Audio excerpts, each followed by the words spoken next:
नमस्कार विद्यार्थी मित्रांनो, मी संग्राम मळेकर पुन्हा एकदा आपल्या सर्वांचे माझ्या यूट्यूब चॅनलवर सहर्ष स्वागत करतो. तर विद्यार्थी मित्रांनो, काल आपण प्रॅक्टिस सेट 2.6 याच्यामधील क्वेश्चन नंबर 6 हा कंप्लीट केला होता.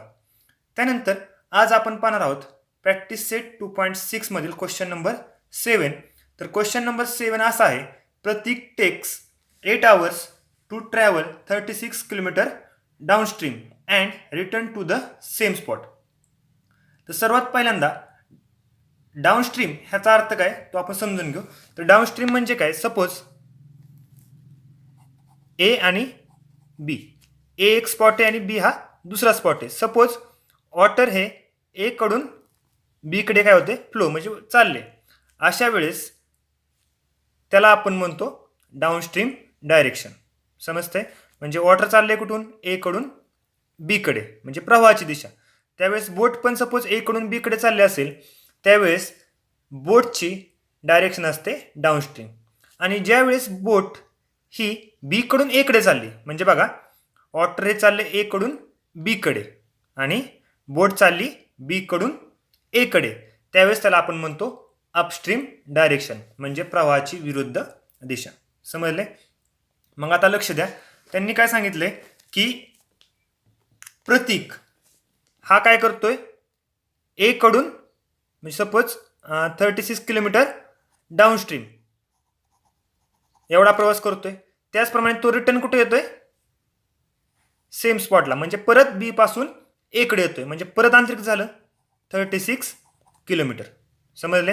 ह्याचा अर्थ प्रतीकने 36 किलोमीटर डाउनस्ट्रीम डायरेक्शन आणि 36 किलोमीटर अपस्ट्रीम डायरेक्शन एवढा काय केला, प्रवास केला.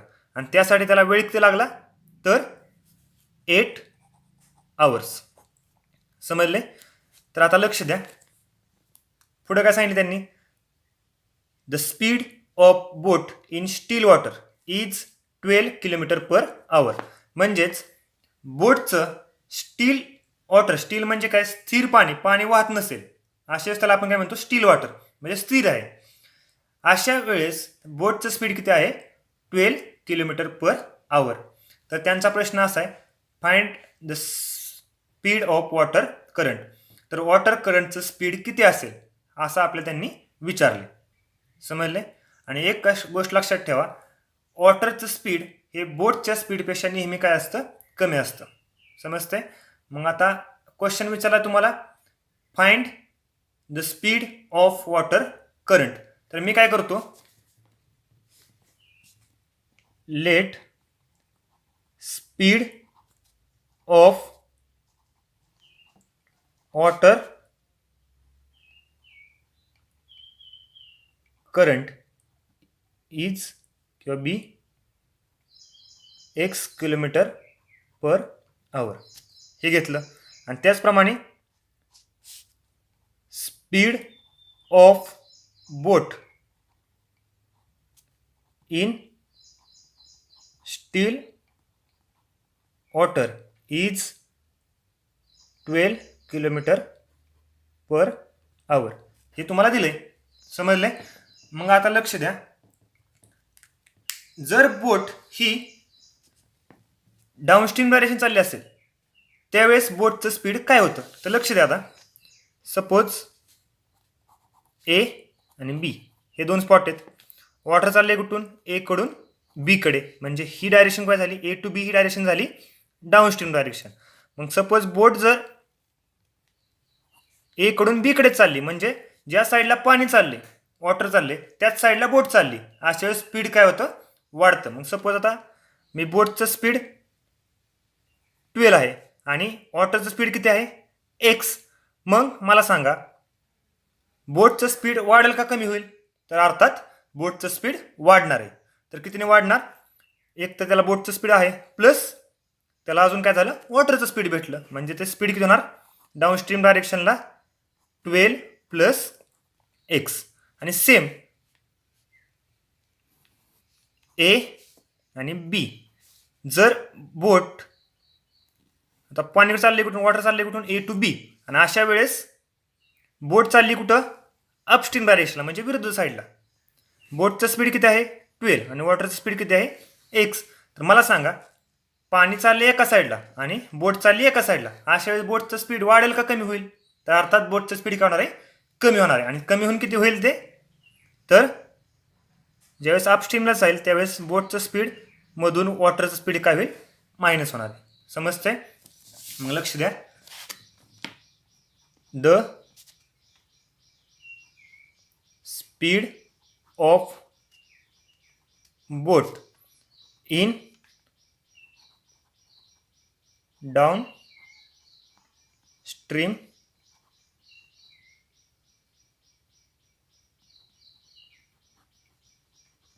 किती होईल?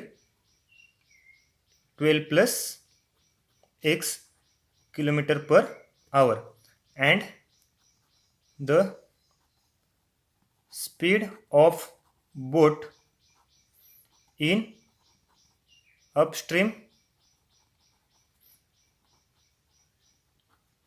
डायरेक्शन ही किती होईल? 12 minus x kilometre per hour. समजले? मग आता लक्ष द्या. सर्वांना स्पीडचा फॉर्म्युला माहिती आहे ना? स्पीडचा फॉर्म्युला काय आपला? तर स्पीड इज इक्वल टू काय असतं? Distance upon time. समजले? मग ह्याच्यानं मला सांगा टाईमचा फॉर्म्युला काय होईल? तर टाईमचा फॉर्म्युला होईल time is equal to distance upon speed. समजले? मग हा फॉर्म्युला फक्त लक्षात ठेवायचा. समजले? मग ह्याच्यानं कंडिशन कशी मिळते ते आपण पाहू. मग सुरुवातीला दिली तुम्ही we know time is equal to काय असतं? Distance upon speed. समजले? मग आता लक्ष द्या. आपली जी बोट आहे त्याने किती अंतर कव्हर केलंय? तर आता सांगितलं तुम्हाला 36 किलोमीटर. डिस्टन्स किती आहे? 36. आणि त्यावेळेस 36 किलोमीटर डाऊनस्ट्रीम. त्यावेळेस स्पीड किती आहे? 12 प्लस x. समजले? आणि त्याचप्रमाणे रिटर्न कुठं आली? किती अंतर आली? 36 किलोमीटरच, कारण सेम स्पॉटला आली परत. त्यावेळेस स्पीड किती आहे? 12 मायनस x. आणि हे दोन्ही मिळून त्याला टाईम किती लागलाय? 8 आवर्स. समजले? तर काय होतंय बघा, हे जर आपण सॉल्व केलं म्हणजे क्रॉस मल्टिप्लिकेशन केलं तर काय होतंय? 36 into 12 minus x plus 36 into 12 plus x upon 12 plus x into 12 minus x is equal to 8. समजले? करा मल्टिप्लिकेशन. काय येते मग? 36 इंटू 12 काय येते मग? 12 1 कॅरी 3 टू 6 प्लस 1 7 0. परत काय येते? 6 1 6 3 1 3. ही आन्सर येते 2 13 1 कॅरी 4 432 मायनस 36 x प्लस 36 ने केलं काय येते परत? 432 प्लस 36 x अपॉन, तर खाली काय बघा 12 प्लस x आहे आणि 12 मायनस x आहे. म्हणजे एकदा काय आले प्लस, एकदा काय आले मायनस. मग हा फॉर्म्युला सगळ्याला माहिती आहे, a plus B A minus B. ह्याचा फॉर्म्युला काय असतो? एचा स्क्वेअर मायनस बीचा स्क्वेअर. मग हा जर फॉर्म्युला तो वापरला तर काय येईल? 12चा स्क्वेअर 144 मायनस एक्सचा square x square is equal to 8. समजले? मग पुढं मायनस 36x प्लस 36x काय होते? कॅन्सल. मग राहिलं काय? 432 प्लस 442 32 म्हणजे झाले किती? 864 upon 144 minus x square is equal to 8. हे डिवाइड इकडे जाऊन काय होते? मल्टिप्लाय. म्हणजेच काय होते? 864 इज इक्वल टू 8 इंटू 144 काय होते? 8 4 जा 32 3 कॅरी 8 4 जा 32 प्लस 3 35 3 कॅरी 8 1 जा 8 प्लस 3 11. म्हणजे हे आलं 1152 मायनस काय ते 8x स्क्वेअर. समजले? पुढं हे मायनस इकडे जाऊन काय होते plus 8x² is equal to 1152 हे प्लस इकडे जाऊन मायनस 864 म्हणजे आन्सर काय भेटतोय तुम्हाला तर 1152 मायनस 864 मग काय येते 12 मायनस 4 8 1 कॅरी 15 मायनस 7 परत 8 1 कॅरी 11 मायनस 9 ते येते 288 म्हणजे 8x² इज इक्वल टू काय आलं 288 म्हणजेच x² हे काय येते तर 288 अपॉन 8 मग काय येते 8 3 जा 24 राहिलं 4 परत 8 8 6 जा 48 मग आन्सर किती आलं 0 म्हणजे x² किती आलं 36 मग तुम्ही पाहू शकता की taking square root on both side केला आपण दोन्ही साईडचं जर आपण स्क्वेअर रूट घेतलं काय येते taking square root on both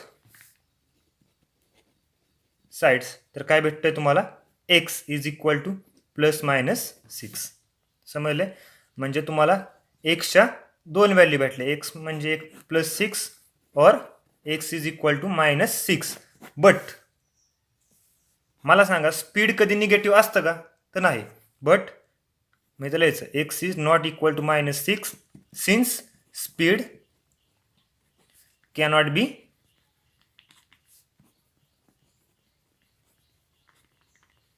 negative speed कधीच निगेटिव्ह नसतं याचा अर्थ एक्सची व्हॅल्यू किती आली 6 आणि तेच काय आपलं एक्स म्हणजेच काय इथे बघितलं आपण एक्स म्हणजेच काय आपलं let speed of water current be x kilometre per hour मग हीच काय आपल्याला भेटलं स्पीड ऑफ वॉटर करंट समजले इथेच लिहायचं therefore speed of water current be 6 kilometre per hour समजले अगदी सोपा प्रश्न आहे त्यानंतर आपण 7 नंबर पाहू सॉरी 8 नंबरचा क्वेश्चन पाहू तर 8 नंबरचा क्वेश्चन आहे Pintu takes 6 days more than those of Nishu to complete certain work ह्याचा अर्थ पिंटूला एक काम पूर्ण करायला सर्टन एक काहीतरी काम आहे ते काम पूर्ण करायला निशूपेक्षा काय लागतात 6 दिवस जास्त लागतात if they work together they finish in 4 days आणि तेच जर काम दोघांनी मिळून केलं तर त्यांना 4 दिवस लागतात तर त्यांचा क्वेश्चन असा आहे how many days would it take to complete the work in they work alone तर ते काम दोघांनी सेपरेट केलं तर त्यांना किती दिवस लागतील असा त्यांचा क्वेश्चन आहे समजते मग त्यांनी सांगितले काय की पिंटूला निशूपेक्षा काय लागतात 6 दिवस जास्त लागतात याचा अर्थ कमी दिवस कुणाला लागतात तर निशूला मग तेच कॉम करू आपण let Nishu completed certain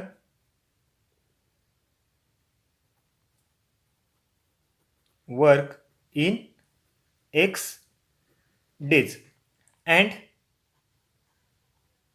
Pintu completed certain work in आता बघा निशूला जर x दिवस लागत असतील तर पिंटूला त्याच्यापेक्षा 6 दिवस जास्त म्हणजे किती लागणार आहेत x प्लस 6 days समजले मग आता लक्ष द्या जर एक काम पूर्ण करायला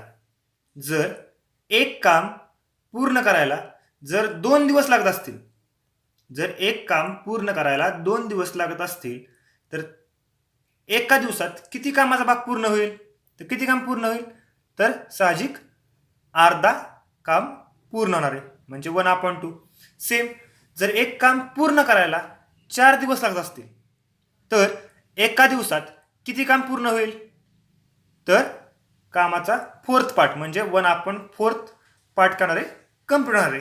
म्हणजेच काय, जर जितके दिवस तुम्हाला दिलेत त्याचं रूपांतर तुम्हाला एका दिवसाच्या कामात करायचं असेल तर फक्त करायचं काय, त्याचा रेसिप्रोकल घ्यायचा. रेसिप्रोकल म्हणजे काय, जर एक काम पूर्ण करायला 2 दिवस लागत असतील तर एका दिवसात 1/2 म्हणजे हाफ काम पूर्ण होतं.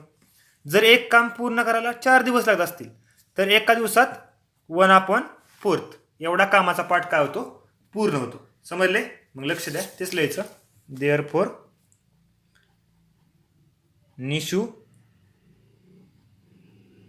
कंप्लीटेड 1/x, कारण तिला दिवस लागतात x, त्याचा रेसिप्रोकल घातला 1/x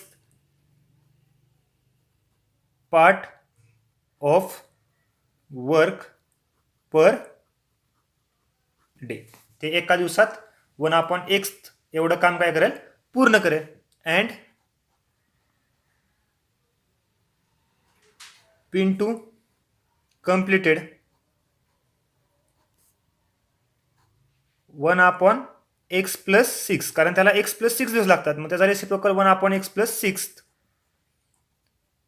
part of work per day. समजले? Now if they work together, म्हणजे जर दोघांनी मिळून काम केलं तर मला सांगा एका दिवसात किती काम पूर्ण करतील. तर लक्ष द्या, दे कंप्लीटेड, बघा निशू करणार 1/x प्लस पिंटू करणार 1/x + 6 पार्ट पर डे. ते दोघं किती काम करतील, तर दोघांची ॲडिशन करायची. म्हणजेच किती काम, दॅट इज, हे जर आपण सॉल्व्ह केलं म्हणजे क्रॉस केलं तर x + 6 × 1 केलं तर काय ते x + 6 plus x × 1 x upon x × x + 6. समजते? Part of work per day. समजले? हे सॉल्व्ह केलं, that is x + x 2x + 6 upon x × x x² + 6x एवढं काम काय करतील, ते पूर्ण करतील. पार्ट ऑफ वर्क पर. समजले?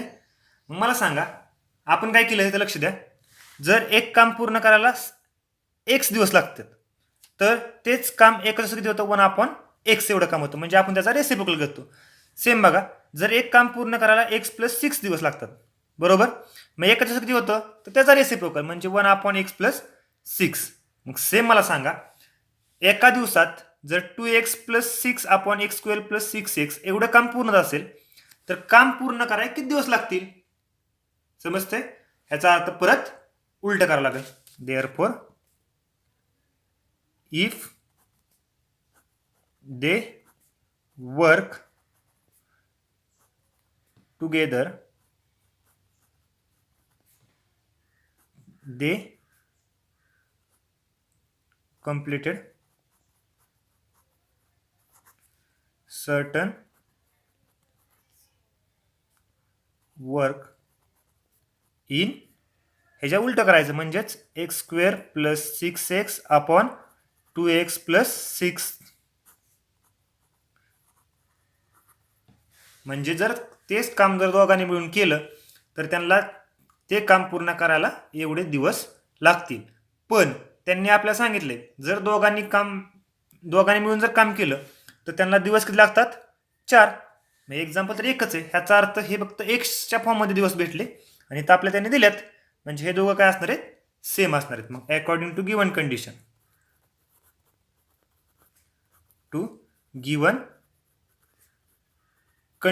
मग गिवन कंडिशन काय भेटली आपल्याला, तर x² + 6x अपॉन 2x + 6 हे आपल्याला भेटल्यात आणि त्यांनी सांगितलं किती, 4. ह्याचा अर्थ हे दोघं काय असणार आहेत, सेम. म्हणजेच काय, x² + 6x upon 2x + 6 is equal to काय असणार आहे, 4. आणि हे जर आपण सॉल्व्ह केलं तर काय होतं, x square plus 6x is equal to 4ने मल्टिप्लाय केलं कारण डिवाइड इकडे जाऊन मल्टिप्लाय म्हणजे 2 into 4 8x 2 into 6 sorry 4 into 6 हे येते प्लस 24. समजले. मग काय होते एक्स स्क्वेअर प्लस 6x हे प्लस इकडे आल्यावर मायनस 8x प्लस 24 ह्या साईडला आल्यावर मायनस 24 इज इक्वल टू 0. म्हणजेच x square like term sign different, मग 8x मायनस 6x 2x मोठ्या नंबर साईन मायनस आणि मायनस 24 इज इक्वल टू 0. समजलं. मग ह्याचे जर आपण फॅक्टर पाडले, कसे पाडतो फॅक्टर, तर वरती येतं मायनस 24 खाली येतं मायनस 2. 24चे फॅक्टर काय पडतात, तर 1 इंटू 24 2 इंटू 12 3 इंटू 8 त्यानंतर पुढं 4 इंटू 6 5च्या टेबलमध्ये नाही 6च्या टेबलमध्ये एवढेच फॅक्टर पडतात. मग साईन कोणता आहे, मायनस. ह्याचा अर्थ अशी पेअर घ्यायची त्यातला डिफरन्स किती आला पाहिजे, 2. मग मला सांगा डिफरन्स 2 कोणाचा आहे, तर 6 आणि 4चा. मग इथं 6 आणि 4. त्यानंतर साईन कोणता आहे, मायनस. ह्याचा अर्थ एक नंबर पॉझिटिव्ह असणार आहे, एक नंबर निगेटिव्ह. मग खालचा कोणता आहे, निगेटिव्ह. त्याच्यामुळे मोठ्या नंबरला निगेटिव्ह, बारक्या नंबरला पॉझिटिव्ह. मग काय भेटतं तुम्हाला, x square minus 2x sorry minus 2xच्या ऐवजी काय घेतो आपण 6x plus 4x minus 24 is equal to 0. त्यानंतर काय करतो, पहिल्या दोघांची पेअर दुसऱ्या दोघांची पेअर, ह्यातून कॉमन काय निघतंय, तर x राहतंय काय x मायनस 6. मग सेम हाच ब्रॅकेट घ्यायचा x मायनस 6. मग कॉमन काय निघलं यातून, इथं 4x आहे इथं x आहे म्हणजे 4 कॉमन. साईन कोणता आहे, प्लस इज इक्वल टू 0. समजले. त्यानंतर पुढची स्टेप काय करतो आपण, जो ब्रॅकेट डबल झालाय तो एकदा, म्हणजेच काय एक्स मायनस 6 हा ब्रॅकेट डबल झाला आणि बाहेरचा एक x plus 4 is equal to 0. समजले. म्हणजेच दोन ब्रॅकेटचं मल्टिप्लिकेशन 0. ह्याचा अर्थ काय, x minus 6 is equal to 0 असेल और x plus 4 is equal to काय असणार आहे, 0. मग मला सांगा x is equal to minus 6 इकडे जाऊन प्लस 6 और x is equal to plus 4 इकडे जाऊन मायनस 4.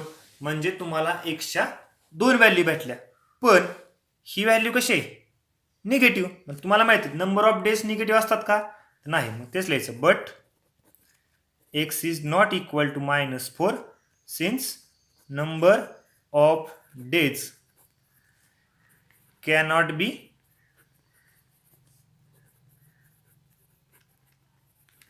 समजले. म्हणजेच काय भेटते तुम्हाला, therefore x is equal to 6. मग एक्स म्हणजेच काय आपलं, तर Nishu completed certain work in x days. म्हणजे काय, निशूला एक काम पूर्ण करायला जेवढे दिवस लागतात त्याला आपण एक्स म्हटले. म्हणजे निशूला काम पूर्ण करायला दिवस किती लागतात, तर 6.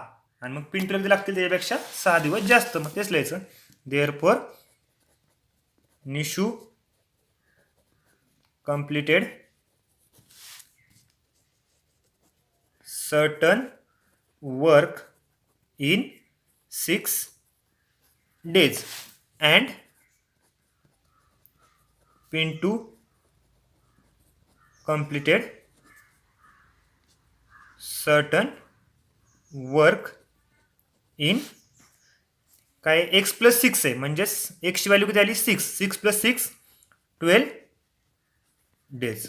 समजले. अगदी सोपा क्वेश्चन आहे. अशा प्रकारे हा क्वेश्चन पूर्ण झालाय. त्यानंतर आपण पाहू क्वेश्चन नंबर 9. तो क्वेश्चन नंबर 9 तुम्हाला विचारले, if 460 is divided by natural number quotient is 6 more than 5 times the divisor and remainder is 1, find the quotient and divisor. तर आपल्याला करायचंय काय, 460 ला अशा नंबरने डिवाइड करायचे की तुम्हाला क्वेश्चन काय भेटणार आहे, 6 टाइम्स किंवा 6 more than 5 times the divisor.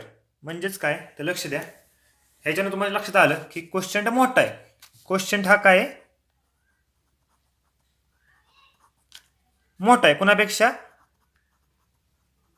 डिवायझरपेक्षा. मग मी एक काम करतो, डिवायझरला मी एक्स म्हटलं. तर क्वोशंट हा काय असणार आहे, 6 मोर म्हणजे 6ने जास्त आहे कुणापेक्षा, डिवायझरच्या 5 टाइम्सपेक्षा. समजले. मग त्यांनी काय सांगितले की 460ला अशा नॅचरल नंबरने डिवाइड करायचं. नॅचरल नंबर म्हणजे कोण घातला आपण, एक्स. मग एक्स म्हणजे डिवायझर, त्याने काय करायचंय 460ला डिवाइड करायचं. तर क्वेश्चन काय भेटतो तुम्हाला, 6 मोर दॅन 5 टाइम्स डिवायझर म्हणजेच 5x प्लस 6 आणि रिमाइंडर काय राहते 1. समजले. मग तेच लिहू आपण इथं, लेट डिवायझर बी एक्स, पण तो कसला आहे, नॅचरल नंबर आहे, लक्षात ठेवा. अँड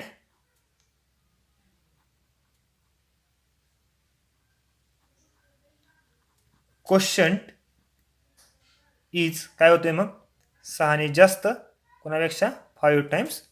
समजले. आणि मग सर्वांनाही माहिती आहे, वी नो काय की डिव्हिडंड इज इक्वल टू काय असतं, divisor into quotient plus remainder. ही सर्वांना माहिती. तर आपल्या इथं डिव्हिडंड आहे, लक्ष देऊ शकता तुम्ही. इथं डिव्हिडंड काय आहे, तर 460ला डिवाइड करायचं आहे, म्हणजे डिव्हिडंड आहे आपला 460 इज इक्वल टू डिवायझर आहे आपला एक्स इंटू क्वोशंट आहे 5x प्लस 6 आणि रिमाइंडर आहे 1.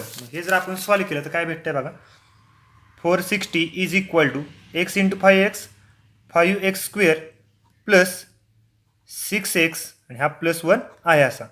म्हणजेच 5x square plus 6x plus 1 हा प्लस इकडे जाऊन मायनस 459 होतोय आणि ह्या साईडला 0. म्हणजेच काय 5x square plus 6x plus 1 minus 460 येतं. मग हा प्लस चेंज केला काय होते तर 459. समजले.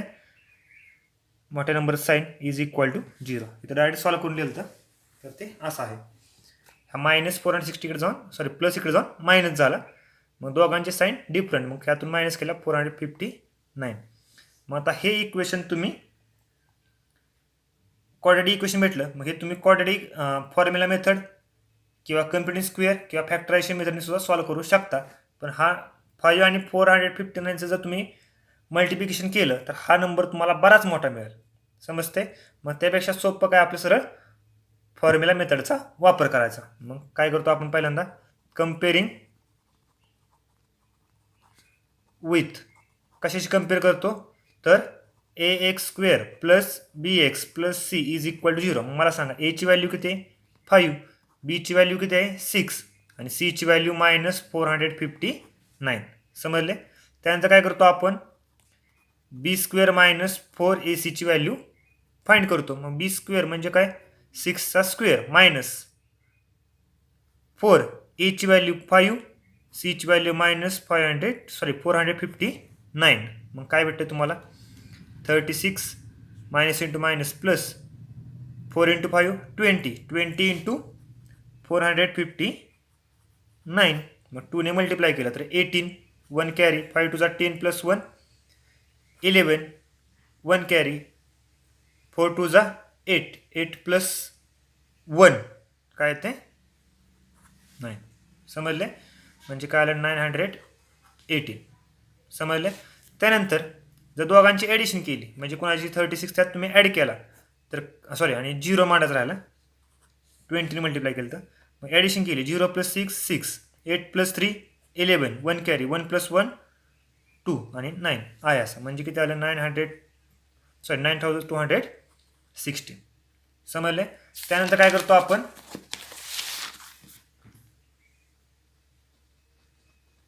फॉर्म्युला काय आपला minus B plus minus under root B square minus 4ac upon 2a. मग इथंच मला सांगा मायनस बी ची व्हॅल्यू किती आहे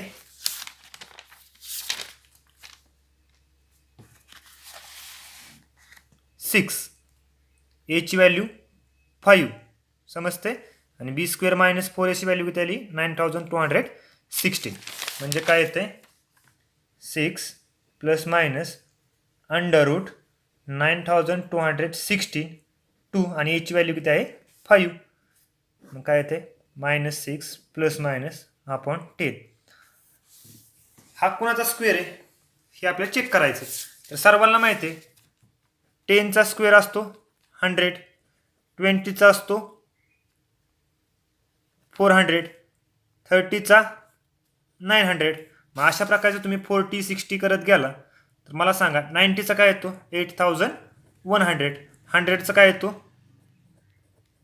तर 10,000. मग आपला जो स्क्वेअर आहे हा काय आहे ह्या दोघांच्या मध्ये आहे. समजते. मग मला सांगा बरोबर ना 8100 आणि 10,000च्या मध्ये आहे. मग मला सांगा आपला लास्टचा डिजिट कुठला आहे 6. मग 6 कधी असतो तर एक तर शेवटी म्हणजे तुम्हाला माहिती आहे 1चा स्क्वेअर 1, 2चा 4, 3चा 9, 4चा 16, 5चा 25, 6चा 36. मग लास्टला 6 कधी असतो एक तर 4 पाहिजे किंवा 6 पाहिजे. समजते. मग मला सांगा 4 असताना चेक केला आपण म्हणजे 94चा चेक केला 94 × 94 तर काय येते 4 4 जा 16 1 कॅरी 4 9 जा 36 प्लस 1 37 0 9 4 जा 36 3 कॅरी 9 9 जा 81 प्लस 4 84. मग ह्यांची जर ॲडिशन केली तर काय येते 6